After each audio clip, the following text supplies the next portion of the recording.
Hi, and welcome to the MCB Community Update.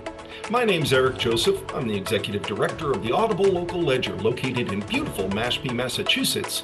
It's part of the Massachusetts Audio Information Network, Maine, your main source for accessible community news and information.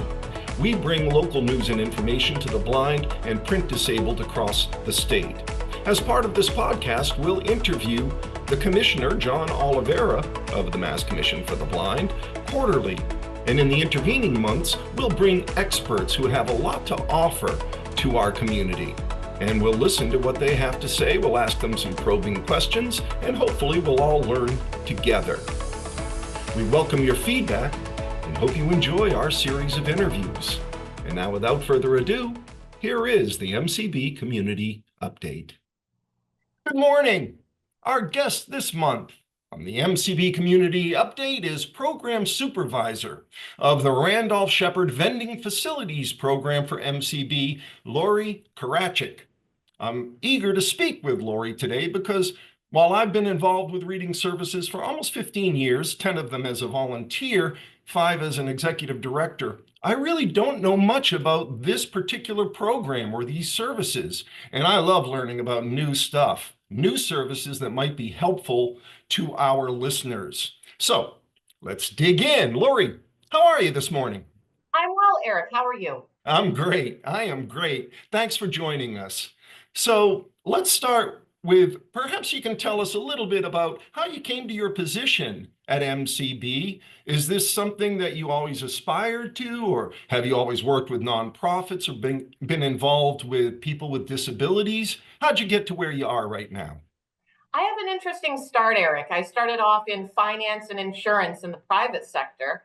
And during the bubble back in the 07, 08-ish times, I was laid off and was looking for a career change. And when an opportunity came up at the Commission for the Blind in our Boston region, I jumped at that opportunity. And I've been working with the Commission ever since 2008 in a variety of capacities, both in our Boston region, our Metro West region, in a particular volunteer program we had at one point, and now in our Randolph-Sheppard Vending Facilities program. Excellent. Excellent. We're always interested in these various services that MCB offers, and people who are blind love to hear what might be available to them. That's what their tax dollars and what Massachusetts offers that other states don't. So perhaps you can outline just a bit about what the Vending Facilities program entails and then what it provides to people who are blind. Oh, wonderful, Eric. So the Massachusetts Commission for the Blind Randolph-Sheppard Vending Facilities Program, which I think has the official longest program title at the Commission, it's really neat. This is a nationwide program that gets distilled down into a state-specific program throughout all the different states and territories. What it really does is it trains and licenses people who are blind to operate food, vending, and automated micro market opportunities throughout state, federal, and municipal locations in Massachusetts. It's really neat in that it is it's an employer program within the Commission for the Blind. So we're a little bit different than some of our sister programs and services. We're almost the end destination or a vocational opportunity, whereas some of our other programs and services are at the beginning of a consumer's journey through their blindness journey, when they're getting registered, when they're working on their technology skills, their orientation and mobility. We're a little bit further down the road where we're a vocational objective that could be a good fit for a consumer depending on their skills and interests. Fantastic. Now, you said some of these funds come from federal funding, right? So that is correct. Given our current situation and administration looking to sort of consolidate, for lack of a better word, and save money where they can, is this a program that might be at risk given the DEI and some of the points of view that are being taken by this administration? Some of this is, we're like so many folks right now, there's a lot of uncertainty and we're waiting for more information to come through. our systems through our contacts and through our programs. And you did touch on something. The Vending Facilities Program is a federally funded program, but it does work down on the state level. So there are definitely concerns that we have right now as to how we may be impacted, and we're still waiting to see. The core of the Randolph-Sheppard program goes back to the 30s, when a law came into effect that gave people who are blind, who are trained by a state licensing agency, to have a priority or a preference in concessions, cafeteria, or food services within the federal government. So in a really simple example, if a federal building was being built to house, say, the IRS, and they were looking to have food services while they were planning the construction, the federal government in turn should reach out to the state licensing agency, which would be the Vending Facilities Program, to see if we would like to have a spot supported within that building. And we'd get a preference there for our trained licensed vendor. It could be a small coffee shop. It could be a quick grab and go newspaper and snack shop. It could be more of a lunch counter opportunity. So there's where our concern is. Is that considered a preference? Is that preference considered a DEI? More to see on that. We hope that that's not the case, because this has really been able to level the playing field in employment in this little particular segment, to give people who are blind the opportunity to be self-supporting. This is a self-supporting program. We assist during the training, we assist during placement, and we're always there for a consumer throughout the life of their, we're in constant contact. We're getting financial information for the health of how that particular vendor is doing. But we are always there for them, but they're really making all of their own decisions. They're running their own business. They are an operator, they're a sole proprietor. They're deciding who they're buying from, what products they're offering. Do they need workers? Don't they need workers? They're in charge of all the hiring, all of the paperwork that goes along with that. They're in charge of paying their own taxes, getting the proper licensing from state, city, and localities. It's really they're a small business person who is running their own business, and they're really in charge there. So able to be self-supporting in that way, it's a great program. It's really a great program.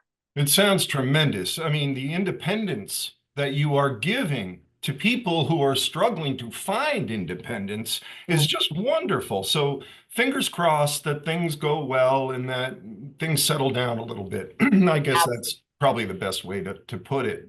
So, as I was saying before, we've spoken with several directors of services at MCB, O&M, orientation and mobility, registration, assistive technology, as we do as a reading service. And listeners, if you haven't heard those, wherever you're listening, or if you have vision watching this, you can catch up on any of those others. And we have gotten great feedback that they're informative and helpful. So by all means, please go and click on those and listen to them. Laurie, how do you interact with all those directors of services? I know you're back end focused, but you are on the journey from probably as soon as MCB is notified by the state that it's official and registration is taking place and the first caseworkers are saying hello and doing their meet and greet, as it were. That's not a real term, but but saying hello and trying to do the first consultation with them. Are you involved early on like that, or are you just aware, oh, we have another person who's a consumer? At some point, they may be on a path that this program can be helpful for them. How's it work? All of those programs and services that you mentioned that are part of the blindness process post-registration, meeting with your social worker or your vocational counselor, hearing about the wraparound services that are available, such as assistive technology, orientation and mobility, rehabilitation teaching, and a variety of other options that could help grow and develop somebody on their legally blind process. Like you mentioned, we're a little bit more in the back end, but we rely on those building blocks to build a successful vendor. So we are in contact when we have a potential trainee coming into our program. We're in contact with that region's vocational counselor in regards to those skill sets. Does the consumer have strong orientation and mobility skills to be able to get to their location and operate within the building or facility that they're working at? Do they have the technology skills to be able to run a point of sale system, to be able to communicate with their distributors, to be able to pay bills and invoices? Another necessary piece, a strong building block that's necessary to become a valued and a valuable vendor in our program. So all of those building blocks are so important to our program and are really necessary. I'd say mobility, technology, customer service, and soft skills are all so important. And those develop in those services provided at the regional level. So we will be in contact with potential consumers, support staff there if there are needs that still need to be met. And we sometimes address that pre-training or during the training process. So we are always identifying, you know what, I think this person is struggling a little bit. Maybe we can engage some more orientation and mobility skills so they can be more independent when they're traveling or when they're working in their building and have that safety and that confidence to do their job well. Maybe they're struggling with technology, and we can work with the region and those, again, wraparound programs and services to help support that person to be more adept at technology. So all important building blocks, and we do work with them. And again, we're always working with our colleagues to try to build a stronger person so they can be more successful in the program. It sounds like in education, what would be an IEP, right? Where teachers get together and say, okay, here's where the student is struggling. Here's where we can help them and to graduate. And in this case, graduation means you're running a business. You're getting to be placed within a facility where you will be able to run it. So to me, that is a team. That is the definition of a team. Building blocks to get to a goal at the end. It's aspirational, but it's also achievable. And that's not always easy especially with people who are disabled. So good work that's being done. And I'm sure you know, many of our listeners are undergoing this transition from having vision to being designated officially vision impaired or blind. And many of them we hear from have a fear of what comes next. This is off-putting when you are, in your 7th decade or 6th decade of life, and all of a sudden a major change to your senses is going to happen. So for those who have those fears of what comes next, how does that initial interaction work, and how are they introduced to the services you offer? Does that happen when the first consultation happens and they say, here is something that you might aspire to that we have as one of our many things that we can help you with? Or is it something that you don't really get face-to-face or phone-to-phone or Zoom-to-Zoom, whatever it might be, until later in the process where, okay, this person has been identified as a potential candidate for our program who's going to be great? One of our goals is to just take away the fear.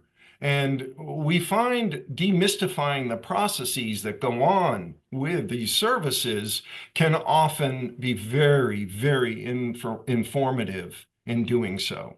So how does that work? And does the person already know my goal is to be in the facilities program, or is that rolled out to them once someone sees, wow, you're doing so well with social rehab and O&M and AT that we really think you should be doing this? And what do you think about that? Have you encountered any resistance to the idea that the fear, I can't do that, even though they've shown that they have better skills than they probably think about? Have you had to convince people that this is a really empowering, independent move for them? The program is very appealing from that independent standpoint, and we are a little bit farther along on the blindness journey when somebody is registered.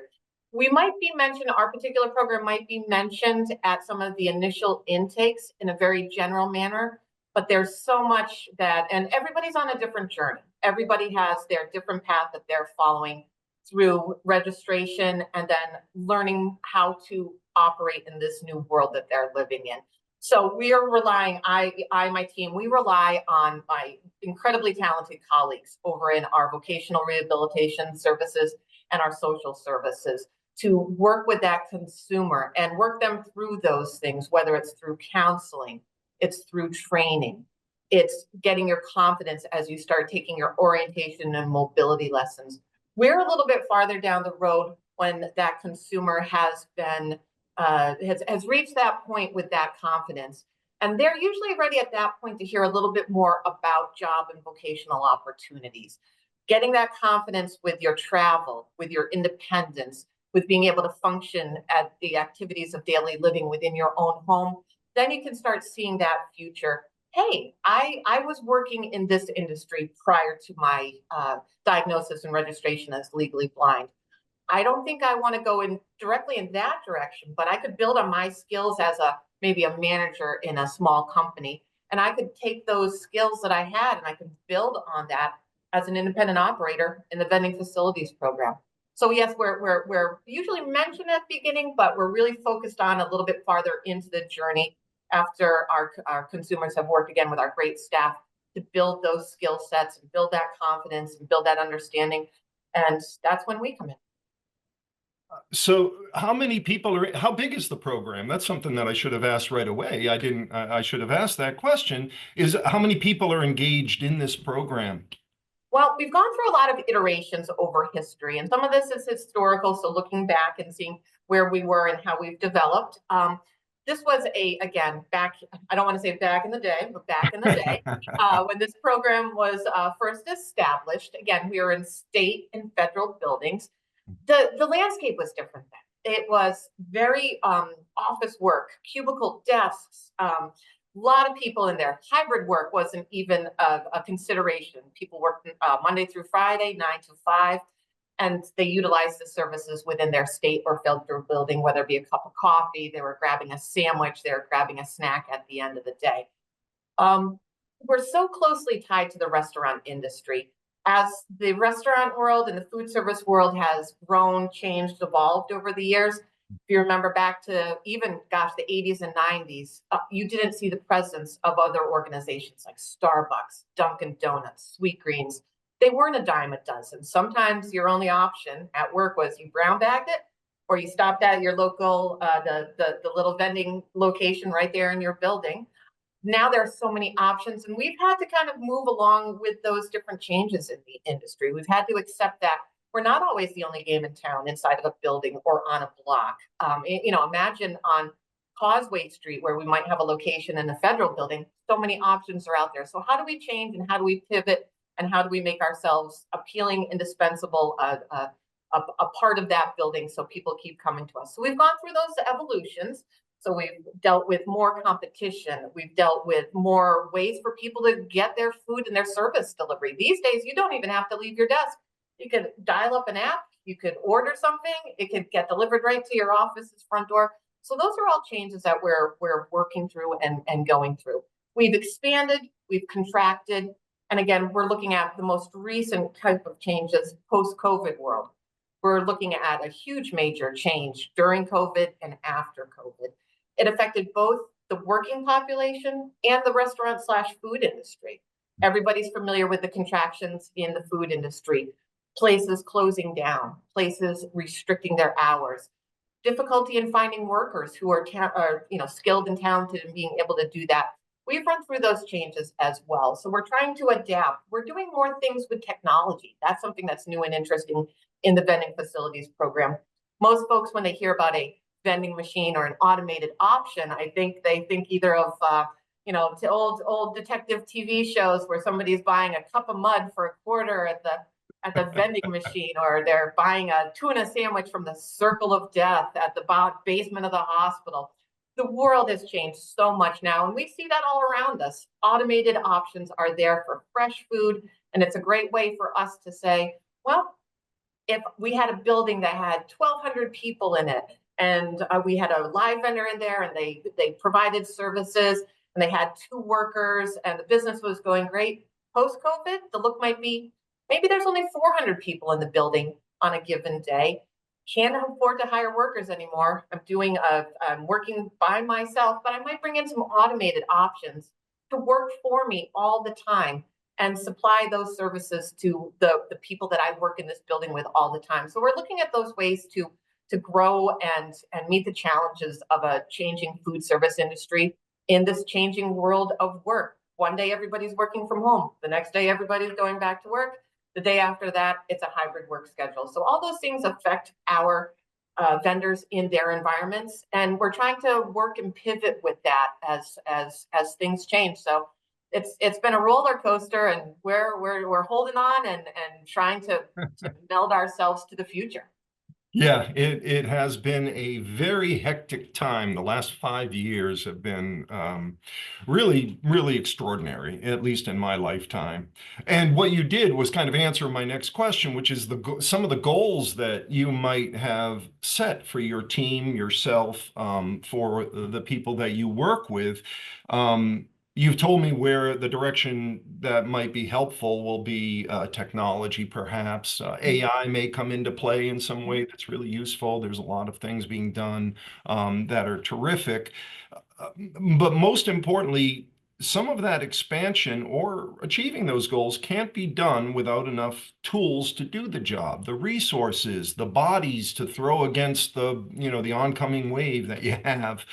Do you feel like you have the tools and the resources that you need to achieve those goals that you're talking about? I do. Again, we have incredibly talented consumers who come to us with interest in the program. So that's our base right there. Having go-getters, people who are independent, people who have the skills. So that's again such a huge thing. That person tool is so important for us. But again, we have a great system here at the Commission for the Blind with our supports. We also have our relationships with all of our different sites. So working with our state buildings, our federal buildings, and all of the folks within there who help support us. We also have some really great, again, technology tools, and we also have some national resources. So there's some great things out there that help us train our vendors and get us to the place where they need to be able to be successful and independent. So it's just, again, realizing what the current atmosphere is out there and taking those tools. As I mentioned before, automation. So having a consumer who can have that technology touch point will help in utilizing point of sale systems or automated food delivery systems that they might be managing, whereas 10 years ago, they might have just been they might have been managing a counter service. So we definitely do have the resources, and again, but our people are our biggest resource. They really are. Our consumers, and again, our colleagues are our biggest resource, and they've always been knock it out of the park. Along those same lines, that's really great to hear that you feel like your resources are sufficient for your needs for the goals that you've set. Much of the country, though, is in a little bit of a funk in terms of hiring because of low unemployment numbers. Are you staffed 100? Are you up to your head count that you normally have? How are you doing on hiring, and do you have open positions that you're looking for? And where do you hire from? Because this seems like a very specific program that's really cool, but maybe not everybody understands how to jump right into the middle of that and be helpful or be accretive to it.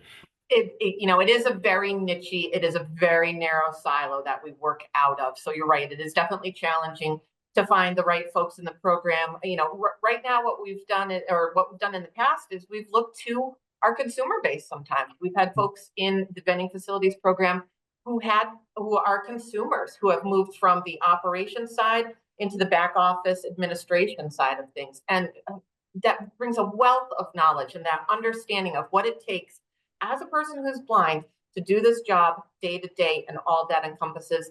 That brings so much to us. So right now we're at a staff of 2, me being the supervisor, and we have a program coordinator. We work together as a team and attack all of our different issues and challenges out there. And again, our biggest issues and challenges over the last few years, reopening buildings that may have been closed due to post-pandemic and or worker changes in the building, and starting to move along in this new normal that we have. And again, will a federal building be open tomorrow? Won't it? So, Yeah. that could definitely be, a challenge. It's the reality right now that if, it's people are a little scared when you hear the word federal. People are a little scared that funding could be changed. So we're trying to take that into account when we are talking with a potential consumer who's coming into the program, when we're talking with our VR counselors at the commission to explain how this may or may not impact the world. It's challenging, but we've got some great staff, and my colleague is a former consumer as well. So again, bringing that and in the vending program. So again, bringing that direct knowledge back into our administration and operations piece of this, it really lends incredible experience and just makes a better product. Can't think of a more qualified person to come in who would understand exactly all the nuances and the different emotions that go with it. Exactly. They've walked the walk, they've talked the talk. They know what the day-to-day is and what's necessary for this program to be successful.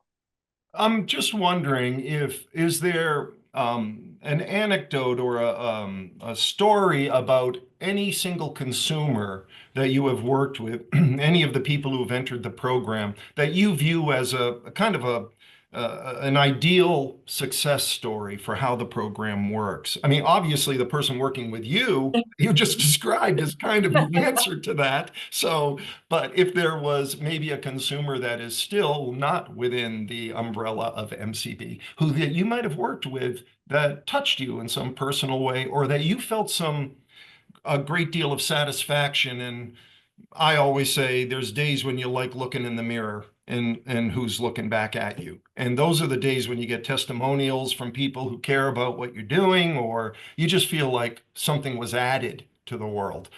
What do you have in your experience that might be an example of that?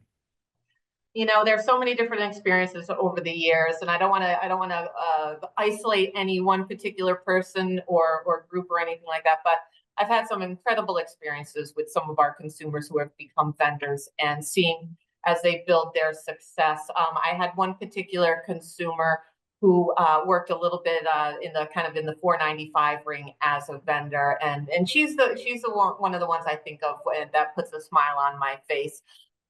She went through the changes of being registered as being legally blind, the emotional ups and downs, the working through and getting to a point where I'm ready to get back out there in the world and direct my own destiny and going forward. I'm ready to jump into the workforce again.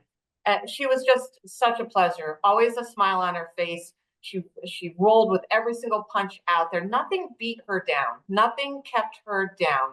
And just seeing that positivity and working with the people around her in her building management, her working with our operations management here in the program. It was just one of those, she knocked it out of the park, and it put truly a smile on my face. It easily could have gone in a different direction.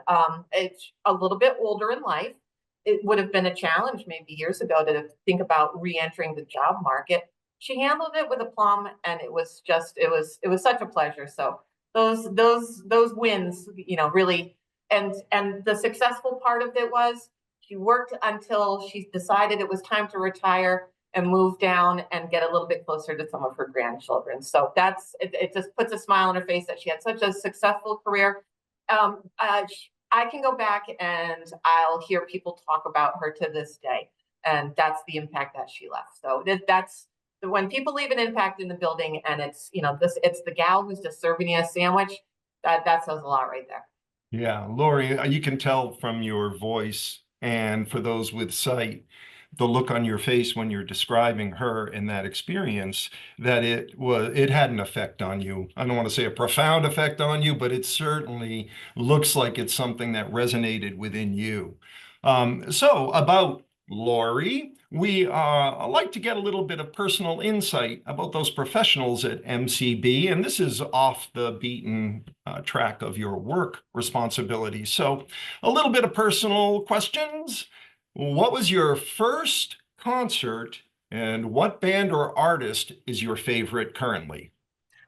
If I remember correctly, I think my first concert was seeing the Beach Boys at an amphitheater in upstate New York where I grew up, probably sitting on my dad's shoulders, probably about 6 or 7 years old.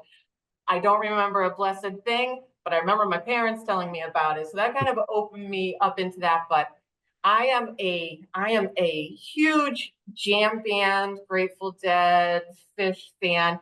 My 4 colleagues at MCB have heard me natter on endlessly about them. A couple of folks who I've worked closely in the past where they're just like, oh, good grief, she's talking about music again. Well, she stopped talking about the Grateful Dead. So if I wasn't wearing this shirt, I'd be having a tie-dye on and probably dancing at a festival. Well, mine would be the Allman Brothers in that. Definitely top 5. Top 5. Yep. Saw Warren Haynes and all that group for a long time. The Allmans a handful of times. I'm very lucky. I'm married into a musical family, and we've turned our vacations into musical opportunities. We're taking 2 this summer, and can't wait to get out there and get grooving. Excellent, excellent. I'm going to have to go back and look at listen to some of our podcasts, because someone else's first concert, it was a female at MCB, was the Beach Boys as well. So I've got that was their first concert. I think it may have been Cara. I'm not sure. I'm going to check though, and I will let you know who that was. So thank you for all this insight. Really, you filled in so much that was just a blank page for me. And it's a piece of MCB that I think is so interesting because of all the things that make you independent in your MCB offers, whether it's in your house or getting down the street or getting to somewhere, the ability to do all of that and then be placed in a position where you're employed and you are independently doing it on your own, and you have backup to help you on some of the things that might get a little tricky. This is a really, really unusual little gem piece of what MCB does, and I'm really grateful for you doing it. And I'm really happy that we got to fill in, like I said, some of those blanks for people who might not have known about your job and how much you put into it. I'm really grateful. It's been very, very informative. It's much appreciated. Oh, it's been my pleasure. It's great to talk about the hidden gem of MCB. We are small, we are niche-y, we're not for everybody. There's a program, a direction, a goal out there for everybody. So we're not everything for everybody, but for the right person, this could be an incredibly rewarding independent career, and it's a pleasure. Fantastic. Thanks, Laurie. So listeners and viewers, please join us next month for the MCB Community Update when we have our quarterly chat with Commissioner John Oliveira. Looking forward to that. Bye for now.